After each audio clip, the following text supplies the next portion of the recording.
Good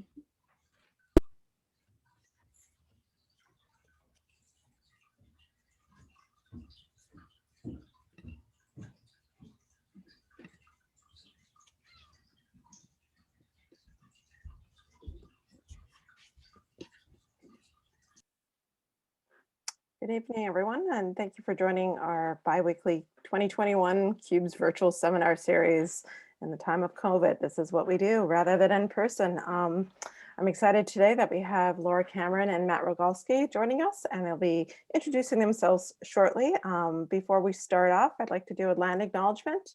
Even though we're all in different places at the moment, Queen's University is situated on traditional Anishinaabe and Haudenosaunee territory. Specifically, the Queen's University Biological Station is situated in unceded Algonquin Anishinaabe territory and is part of the Algonquin land claim by the Algonquins of Ontario, currently under negotiation with the federal government of Canada.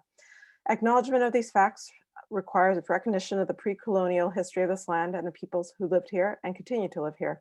The cultures and spiritualities of Indigenous peoples are connected to the land, and the land is an integral part of their ways of knowing and living. These knowledge systems are continually evolving in relation to the land and its other inhabitants, both human and other than human. The Kingston Indigenous community continues to reflect the area's Anishinaabeg and Haudenosaunee roots. There is also a significant Métis community, and there are First peoples from other nations across Turtle Island present here today. So thank you for joining us. Before we get started, I'd like to note that this seminar is being recorded, and we ask that you turn your mic off and your camera off, and I suppose focus your energy and attention to Laura and Matt, and thank you both for joining us. And we will be recording this and saving it onto our YouTube channel. And note that our next bi-weekly seminar is a celebration of CUBES researchers, and we're having, instead of our in-person open house that we would have at the end of the month, we'll be celebrating that. And stay tuned to social media of that planned pre-recorded message that will go out in 2 weeks. So thank you very much. And with that, I'd like to introduce Laura and Matt. Thank you. Thank you. Thank you. Sonia, Steve, thank you so much for the invitation. It's an honor, pleasure to be with you tonight. So we thought we would begin tonight with some historical footage. And this is from a 1946 NFB documentary, and it is 4 minutes long. So we're gonna let it run for that length of time. So without saying much more about our topic, here is that clip from the beginning of this film.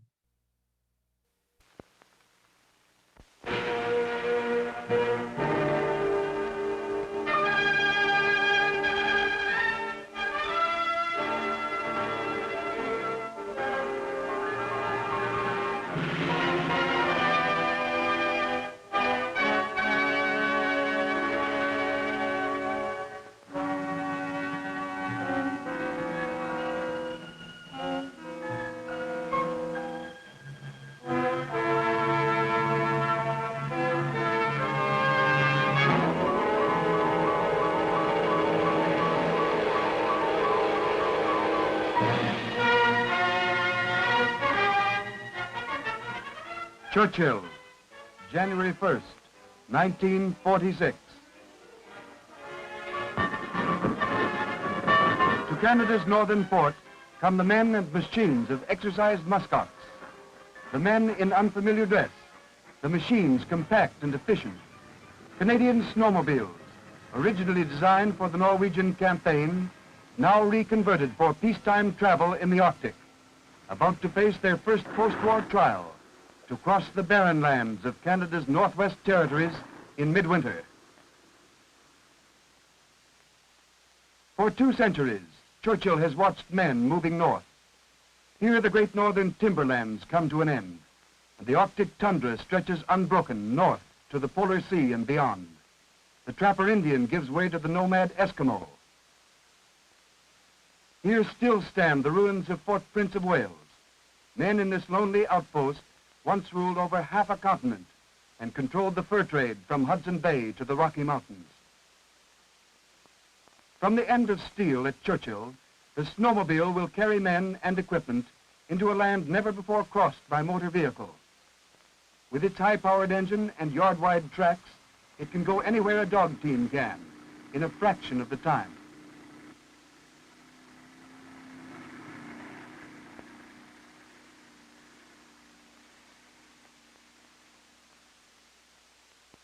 For 6 weeks, Churchill was a training ground for the men and equipment of the force. Here in sheltered places, the snow drifts, sometimes burying structures 30 feet high. The wind from off the barrens leaves its icy marks on the scattered growth of spruce, their stubby branches groping to the south as though seeking to escape the bitter cold. The blown snow packs hard in the open, strong enough to support men and vehicles alike. Every phase of training was designed to find the best methods of working, living, and traveling in these extreme climatic conditions. Maintenance would have to be done in the open. Tents would have to be raised quickly in good weather and bad. The art of igloo building would have to be acquired, a necessary craft in a land devoid of shelter. The cooking of frozen food supplies would have to be done mainly in the open. Their thin wireless masts, hampered by blown snow and the aurora borealis, would bring their only contact with base and between separated groups. Various types of over-snow equipment had to be tested, for only the most durable would be able to stand the rigors of the trail.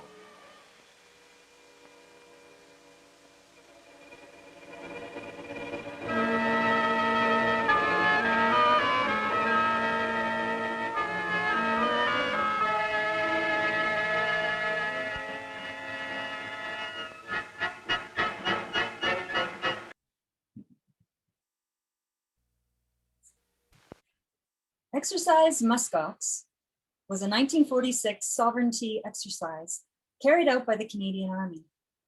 It was intended to demonstrate Canada's capacity for military presence in areas previously inaccessible to the Army for winter travel.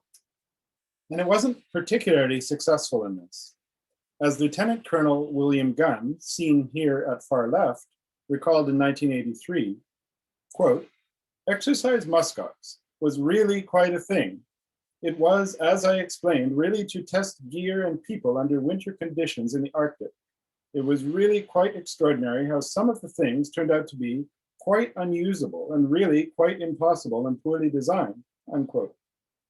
However, Muskox was viewed as a success in terms of helping to open up Canada's north for development, for resource exploitation. It was also a success in terms of providing Canada's military and other interested parties with information about a landscape non-Indigenous people knew little about. Lieutenant Colonel William Gunn might be better known to many of you as Bill Gunn, the internationally renowned field recordist and popularizer of nature sound recordings. And we know some of you really did know him. As the creator of wildlife recordings, soundtracks for CBC's The Nature of Things, Gunn recorded landscapes in the Galapagos Islands, East Africa, Sri Lanka, and locations throughout Canada, including its far north. Gunn, who died in 1984, was also the author of an LP series, Sounds of Nature, primarily birdsong recordings, but also including 2 fascinating examples of soundscape composition. They were begun in the early 1950s as a fundraiser for the Federation of Ontario Naturalists. In addition to his leading roles in conservation, Gunn was one of Canada's first environmental consultants. He taught many Canadians not only what birds sounded like, but also how to listen and why we should. Before we go any further, let me introduce my colleague and my partner, Dr. Matt Wigalski. He's the director of the Sonic Art Studio and the Dance School of Drama and Music, and the Department of Film and Media at Queen's, cross-appointed. His work in the sonic arts includes many things: live electronic music performance, intermedia installation for galleries and public spaces, and study and recreations of historical electronic music, works by David Tudor, for instance, and others. And in return, let me introduce Dr. Laura Jean Cameron from the Department of Geography and Planning at Queen's. She coordinates the Sonic Arts of Place Lab, which specializes in the oral history and resonance of places and the role of place in the making of science. We are both Wheelaton from Stalo territory in present-day British Columbia. Wheelaton, in the Halkomelem language, means settlers, literally hungry ones. Matt and I have been a partnership and a couple since 1985. Of late, we've been doing some collaborative research that focuses on soundscape, listening practices, and the life and work of William Walker Hamilton Gunn. Colleagues knew him better as Bill. His family called him Doc. In preparing this talk, we have a number of people to thank, including Dr. Robin Westland, who may be tuning in tonight up in Dawson City. Thank you, Robin. And Mitch Patterson, as well as Gunn's family members, David Gunn, Myrna Clark, and Gunn's widow, Lucy. We've been interviewing a number of people about their memories of Gunn, including Queen's colleague, Dr. Bob Montgomery. Thanks, Bob. And in case some of you are interested in doing some Gunn research yourselves, we could note that in doing this research, we helped to facilitate the acquisition by Queen's Archives of a large library of Gunn's field recordings and papers, which were not already held by other institutions. And for that, big thanks are due to Lucy Gunn and other family members, as well as Heather Home and Queen's Archives. We'd also like to thank Dr. Dylan Robinson, our colleague at Queen's, who holds the Canada Research Chair in Indigenous Arts and has lately been a crucial provocateur in the world of musicology, with his incisive critiques of the persistence of 19th century European norms in music education, the appropriative use of Indigenous musics by Canadian settler composers, and reformation of systematic models in education which support white supremacist attitudes. Dylan's ideas are having a great influence beyond music, and we suspect they may well resonate in this space too, especially considering the current interest at CUBES in Indigenous theories and perspectives. Anyhow, in this talk, we are interested in considering Gunn's practices of collecting, listening, and recording, and how these might be entwined with military practice and settler modes of listening. Robinson's work illuminates differences in the understanding of sound and song between Indigenous peoples and settlers.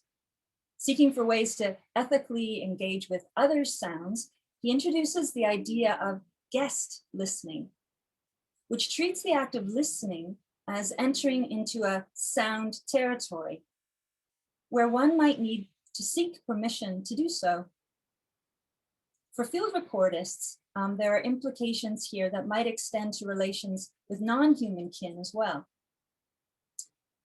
Robinson positions himself against hungry listening, which in general might be said to be any form of attention to sound which is made with extractive goals in mind, or indeed with these goals ingrained so deeply as habits that they actually keep us from listening to what might actually be there, which we have ignored. Settler positionalities regarding listening might well be described as acquisitive, competitive, static. These modes of hungry listening are related to contemporary desires for immediate gratification without much consideration for long-term consequences, and without much thought given to how listening might be conceived of as a reciprocal act. And this requires some rethinking and possibly retraining. We would like, before the end of this talk, to consider some alternative forms of listening. But first, let's return to Gunn's own practices as collector, listener, and recordist, particularly as developed in a military context. Other researchers have established ways in which cultures of listening have been shaped by technologies, strategies, and behaviors cultivated in the context of military endeavor. We can consider the influence of World War I and World War II, but there's a much longer history.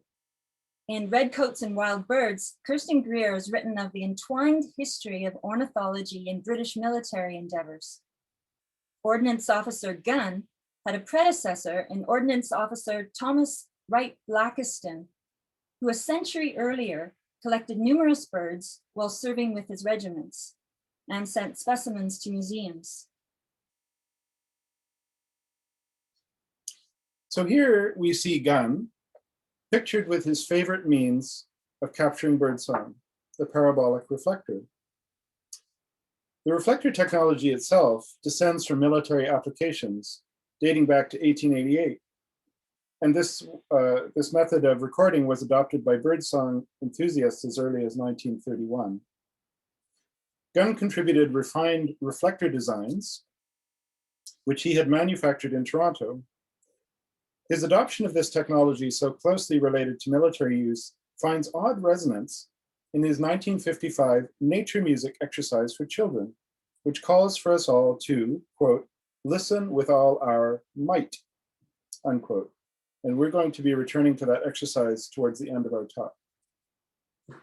In World War II, the spectrogram became a focus of research with national security implications at Bell Laboratories.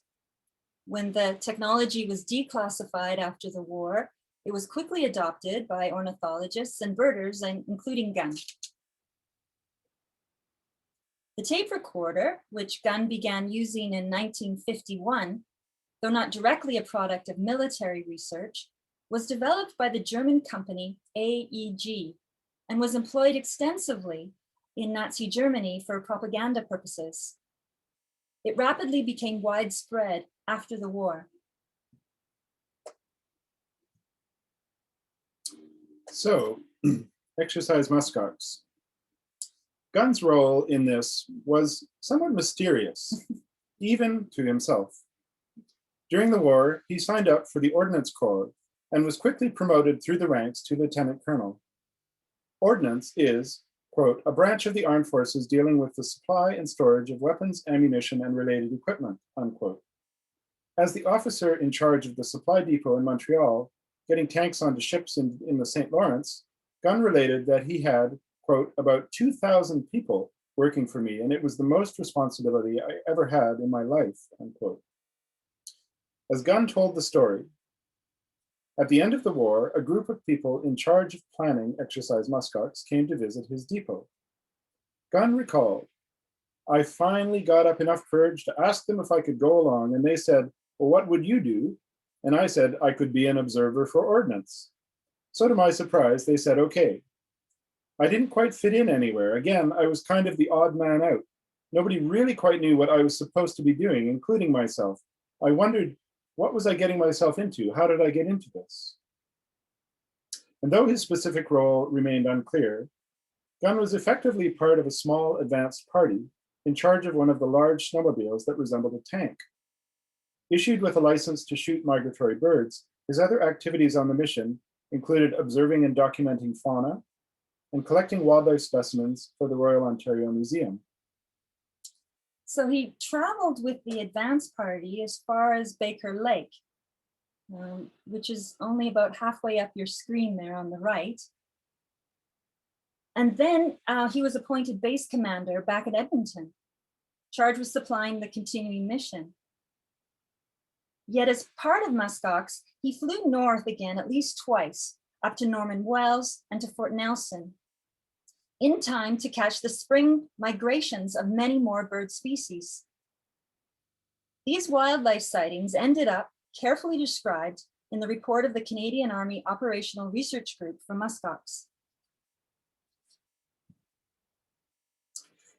Many of the party later wrote books detailing their muskox experiences in the vein of heroic Arctic adventures. But tellingly, Gunn does not appear in them as a colorful character. Indeed, despite his high rank, his friendly relations with his fellow officers, and his leading role on the expedition, Gunn seems to recede, to fade into the background. This fits with everything we've learned about Gunn to date, about his demeanor, quiet, reserved, and mainly a listener. Gunn's detailed journal of his experiences remained unpublished. It's a highly detailed account of his encounters with weather, wildlife, and indigenous fellow travelers, as he called them, in his own words. Sound is a theme throughout the journal. He writes again and again of a bird song heard, the noisy machines, and human sounds, including the movements and coughing heard when sleeping overnight with an Inuit family in their comfortable igloo. He also recounts at one point being able to orally sense the approach of a very distant snowmobile well before anyone else in his party was able to hear it. You might note in this example from his journal, the listing of species in the margin, mention of his scouting for snowy owls. In terms of his collecting for the ROM, it appears the museum today only has one specimen attributed to Gunn from muskox, an Arctic hare. As ordnance observer, Gunn was a very critical observer, highly critical of the noisy, bone-shaking, asphyxiating snowmobiles, but also of firearms in general. He expressed his loathing to kill specimens himself, preferring to take notes on what he saw and heard, and consult with army personnel and Inuit residents about what they had seen and taken. Gunn's section of the Operational Research Group report on flora and fauna was co-authored with British Army officer, Lieutenant Colonel Andrew Croft, Fellow of the Royal Society, well known for his explorations in Greenland and Spitsbergen. He was one of the celebrated heroes of the Arctic along on the adventure. He was holder for 60 years of the Guinness World Record for the longest self-supporting dog sledge journey. Gunn recalled that Croft had many other duties and didn't have time to gather the wildlife observations. So Gunn actually authored the entire report himself. He listed 22 species of mammals, including a possible sighting of 4 muskox from a Norseman aircraft. Also listed were 39 species of birds. Gunn noted some of their calls and the fact that 15 white-crowned sparrows at Fort Nelson on the 28th of April were heard singing. One of the main conclusions of the full report, which included sections on geology, ice, snow, navigation, and meteorology, was that the maps that the expedition relied upon were inaccurate in all respects. Though Gunn left the military after muskox, his experiences began a lifelong fascination with the North. This included almost annual returns to the Arctic, including a role as ornithological consultant to Arctic Gas in the Berger inquiry on the proposed Mackenzie Delta pipeline. In his muskox journal, he notes meeting with Imperial Oil executives, and these connections with extractive industries would support some of his future work. For instance, his circadian audio portrait, A Day at Flores Moradas, recorded in Venezuela and reviewed in the Auk in 1959.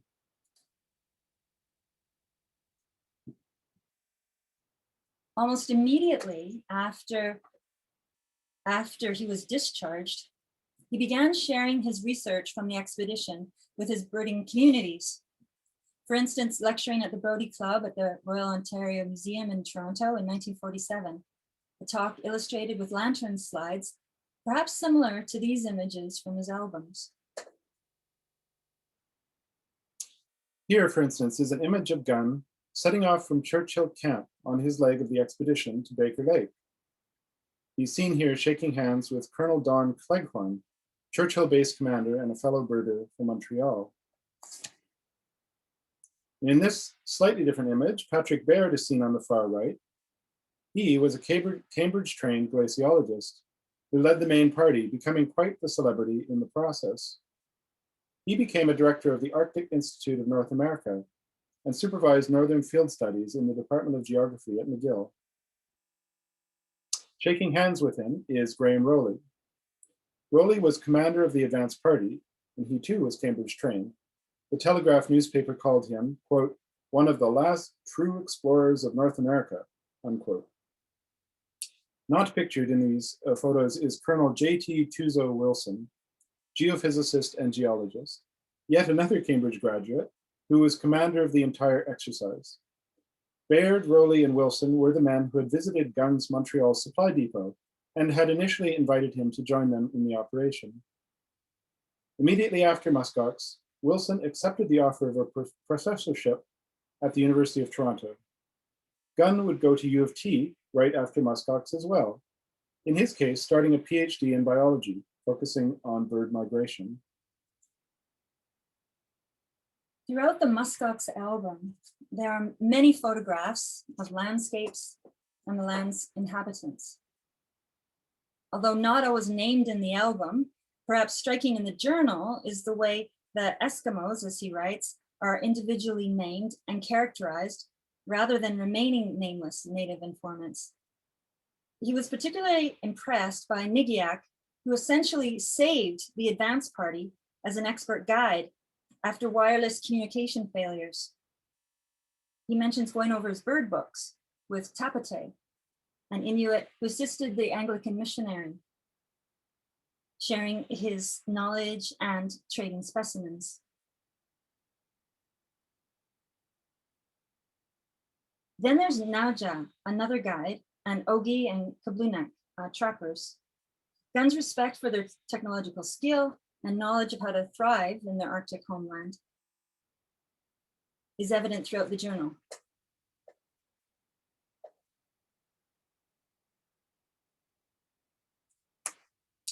So Gunn himself had some Indigenous ancestry and attributed some of his quietude and listening skills to this heritage. However, it remains an open and complex question as to whether Gunn, whose sonic sensibility played a profound role in shaping the emerging practices of field recording in this period, was in any sense working to listen, quote, against the grain, unquote, that is, cognizant of divergent ontologies of sound and perception, and attempting to listen differently. As director of the Federation of Ontario Naturalists, he led efforts to educate the public on aspects of nature study. This 1955 book for children, Playground Activities, Nature Study, which encourages children to listen with all their might in an activity called Nature Music, pays heed to the history of the land and the landscape-changing nature of white settlers, but rather omits mention of Indigenous peoples. The expression, listen with all our might, occurs in the context of a game proposed by Gunn, intended to offer to children what we might now relate to R. Murray Schafer's ear cleaning exercises or Pauline Oliveiras's deep listening methodologies. The game proposed by Gunn is simple. One sits perfectly still, as he says in the instructions, and listens intently for a period of some minutes. And while listening, jots down a list of sounds heard. When the game time has elapsed, the one with the most sounds wins. Although on the face of it, an exercise in expansive and immersive listening, the outcome is described in reductive, acquisitive, and competitive terms. A hungry listening, perhaps. Thinking about the game critically, with Dylan Robinson's ideas in mind, we can say this was certainly not a guest listening exercise. The game does not include questions like, what happened here? Who benefits by my listening? Who am I with? Do I have permission to be here? In short, we could say there's no unsettling demanded through the exercise, but rather it suggests an affirmation of settler territoriality and valuation of competitive accumulation of knowledge. When done in the vicinity of birds or other non-humans, it teaches mastery of the environment through listening with all one's might and cataloging the results. Gunn's use of the word might in this context was perhaps not intended as an expression of dominance and aggression, but it carries those associations and suggests that nature exists as a resource. In Gunn's collecting practice, which from 1951 was adding specimens to a fast-growing commercial catalog of environmental sounds, he also was building a library of practical instrumental value. CBC referred to it as one of the largest collections of bird, insect, and mammal sounds in the world, and his recordings are still considered the gold standard at the Macaulay Library of Environmental Sound at Cornell. So, as we approach a conclusion to this talk, we would like to gesture to some possible alternative modes of listening. Listening to and with the land. Practically and poetically, These modes of listening are proposed by artists who have challenged and enriched our personal understanding of listening. Linking these works are more recent concepts of reciprocity in a listening engagement with the land. Celebrated Anishinaabe artist Rebecca Belmore has both spoken to and listened to the land through her works, Speaking to Their Mother and Wave Sound, which imbue speaking and listening with ceremony and call us to consider the ethical dimensions of these actions. Her speaking horn has also appeared on Parliament Hill, directed at the center block. Lindsay Dobbin, Ghanaian Gahega artist, calls on us not to pull what our senses apprehend into our own limited frames of reference. One should strike up a relationship with non-human kin and, quote, try to speak that language. Then you too are perceived. Then you are in relation. And her statement here, which is from her website, opens with commitment to sound, commitment to language, song, resonance, relations, and kin. And as a third example we could bring into this talk, Janine Frey Njutli of the Vuntut Gwich'in Nation in northerly Alberta is an exhibiting and performing artist whose works involve sound reproduction and production through objects such as antlers and snowmobile parts, listening to the land through items which are part of everyday life in the north.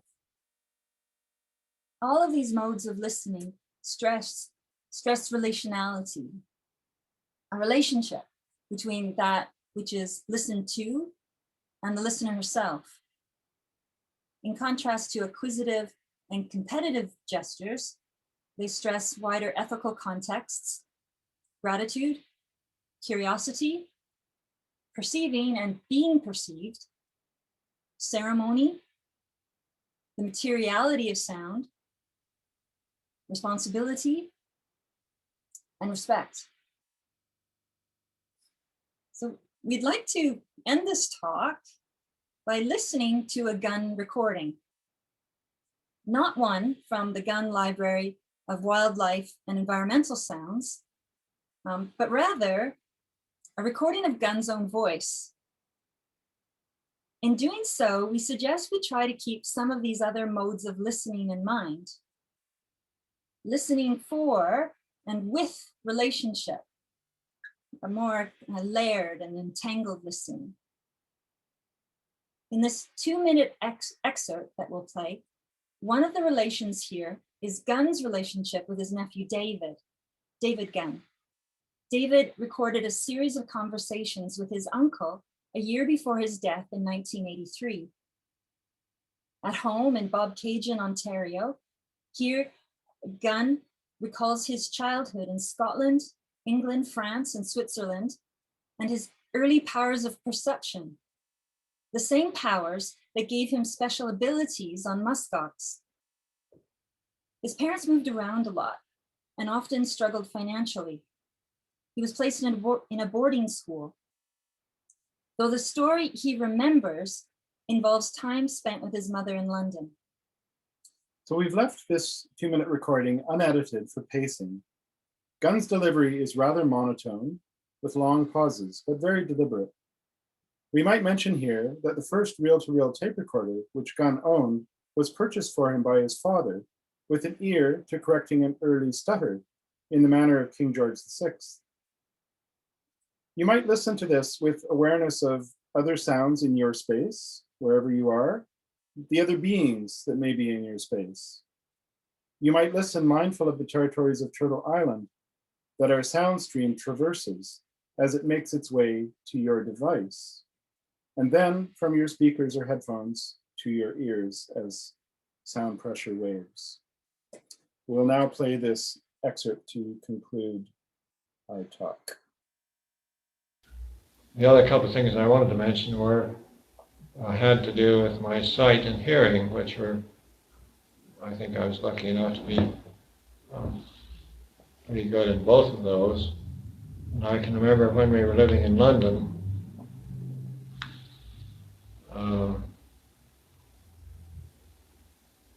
I used to go downtown. My mother used to take me downtown shopping. And we'd go down by bus, 25 bus. It's the right number. There was no trouble getting that.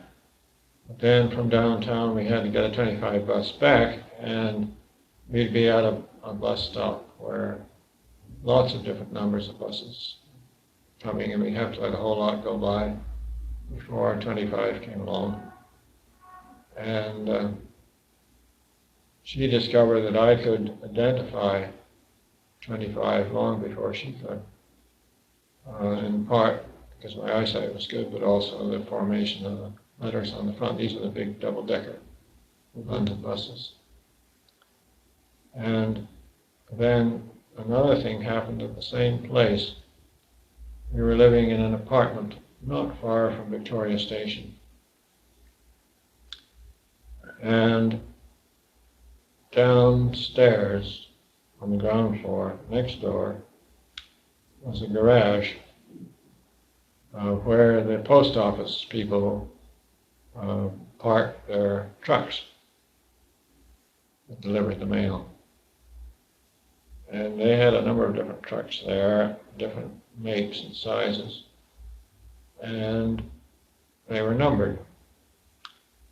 And I used to sit by the window and watch these trucks go out in the morning and come back at night and keep track of the numbers and see which ones I saw, and got pretty familiar with them. And finally I got so much to my mother's surprise that I could sit with my back to the window and tell her which truck was coming out from the difference in the sound. So I was interested in sounds, and even at that stage. And so ends our excerpt. Thanks very much, everybody. I'm going to stop our sharing now.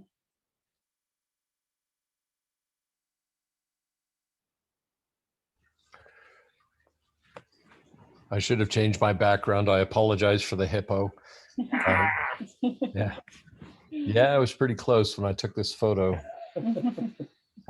So if there are any questions, you could just put them into the chat, or if you wish, just speak out, and I'm sure Laura and Matt would be happy to answer them. Perhaps I could start with one. So when I was growing up, Bill Gunn was really prominent. I mean, I was heavily influenced by my mother, so I was very aware of all of these titans of ornithology in Canada. But I just wonder if his legacy is still felt. I mean, he was just such an influential figure in recording. And in the 70s and 80s, you know, we really knew who he was and sort of celebrated what he had done. And in your exploration of his life or talking to people, younger people, have you found that he still resonates with today? Good question. It's funny, we've been speaking to a lot of older people, Steve. Yeah, okay. But interestingly, he worked with a lot of young people. So, you know, he helped train Dan Gibson, and Bob Bateman was one of his students. So, so we were luckily, you know, but these people are older too. You know, Gunn's such a fascinating character because as you say, he sort of recedes. He was very modest. And yet he was very meticulous about keeping his records. So in his archives, you can see all the things he did, and he did so much. And he has, you know, the right to claim to creating such, you know, vast resources. And when we went down to Cornell, certainly he's celebrated there. And they do. I mean, the quote that, you know, the idea that his recordings are the gold standard. I mean, that's a quote from the, you know, the key people working on with these recordings. So, we talk to people who keep using it and listening to it. You know, he gets updated every once in a while because his recording of the fox, you know, a few years ago, you know, what does the fox say? Remember that? Oh, that was Gunn. So yeah, I don't know if that maybe we need to start talking to some younger folks. What would you think about that? I think so. I mean, I think in many ways these folks are heroic. I think. I mean, technology is. I mean, I was out today with my nice Nikon camera, and what used to be a real production is no longer the challenge that it was. But Raleigh, who's on this call, when he retired, gave me a parabola and you know, this old reel-to-reel, so similar to some of the stuff that Gunn might have used. And it's so much harder than the digital recorder that I have, and I have a Sennheiser shotgun microphone, and that's just easy peasy. I mean, you go out there, you get nice sounds, and you know, to get quality sounds, I don't know, it's an art form, and I think it should be taught, to be honest. But I'm verging on old fartedness myself, so maybe I'll just think that way. I mean, I have the impression that we're bringing Gunn to a new audience in many respects, and especially in discussing him as a composer, because that's not the way he's been identified previously. But we have one published article that goes into a lot of detail about his work as a composer for the albums that he put together, which were assemblages of field recordings, right? Right. But with an ear to describing a place over a period of time. So I feel like you know, the types of thinking we're doing about his work in that area is kind of new or novel for a new audience. Yeah, and I should say, I mean, certainly there's the work of, you know, graduate students, people like Hannah Hunter, Robin Westland, who worked on this, you know, she put in a comment, I think, oh, it's to me directly. You know, if you can't read it, Robin says she would just like to comment that she spent a summer transcribing Gunn's diaries and journals, and it was really inspiring. I think younger people would really resonate with the adventure he went on and the soft, gentle nature of the man himself. Thanks, Robin. The other person I was going to mention was Hannah Hunter, who's doing graduate work in animal geographies and thinking about archives in different ways, and these sounds and these libraries and resources, and how to sort of part of that conversation of how to rethink these resources that we have, and how thinking about how they were gathered, thinking about the relationships between the recordist and the animals they were recording. And there's so many interesting dynamics to discover, you know, including gender, race, class. There's so much, and the field techniques themselves. And that's part of what we're so interested to learn from you, the kinds of sonic, you know, techniques that you may already be using that are, you know, alternative forms of listening. Mm-hmm. Thank you. Does anyone else have other questions? I was just curious, it's Sonia. Did he ever return to the north again? Yes, almost annually. He tried to get up there as much as he could, and a lot of his work as a consultant was mainly in the Arctic. And what so it started a long-term relationship with the North. So it was mostly in northern Canada and Algonquin. Was there other areas and regions that he explored? Well, globally? Well, he traveled with the Canadian Broadcasting Corporation wildlife documentary unit. So they did a lot of work internationally, including in the Galapagos Islands, in East Africa. Where else? Went to Costa Rica. Costa Rica. So in the collection that we've helped acquire for Queen's Archives, there's quite a lot of East Africa material. And Galapagos too. Yeah. Yeah, it's kind of interesting to contemplate this. So for my PhD, I did a lot of recording. I worked on vocal dialects in this little bird in Argentina. And I found it incredibly challenging to do this recording. And I'm not sure that my recordings are fit for deposition in any library, because there are a lot of swears in there. And but it's just interesting. I guess that's the way I was relating to the landscape at the time. But it is interesting to contemplate that as a legacy. And it wasn't just the bird that I was recording, but sometimes I would be in these little towns in the town square trying to record these things, and so you're getting the hurly-burly of the town as you're recording this sparrow. So I'll have to revisit those and listen to my youthful swears and but try to listen differently, as you guys have indicated. Yeah, well, this is the thing about this kind of intensive recording, or really focused recording, is that it frequently tries to exclude the things that are not important, right? So and yet in Gunn's own recordings, we catch glimpses of things that are really amazing, like family relations. You know, we know a little bit about how Gunn, you know, had some interpersonal problems with people in his family who, because he was so focused on his recording, you know. So if you're out with a small child and you need to record a good, you know, specimen, you can't have the child, you know, playing in the background. So, you know, the hushing of children, but also, you know, other sort of ambient sounds that are there to be heard that's actually a really fascinating thing that I want to dig into more. I requested a bit the entire catalog of Gunn's recordings specifically for the purpose of like analyzing them for really quiet sounds that might not be normally the focus of attention. Yeah, no, that's interesting.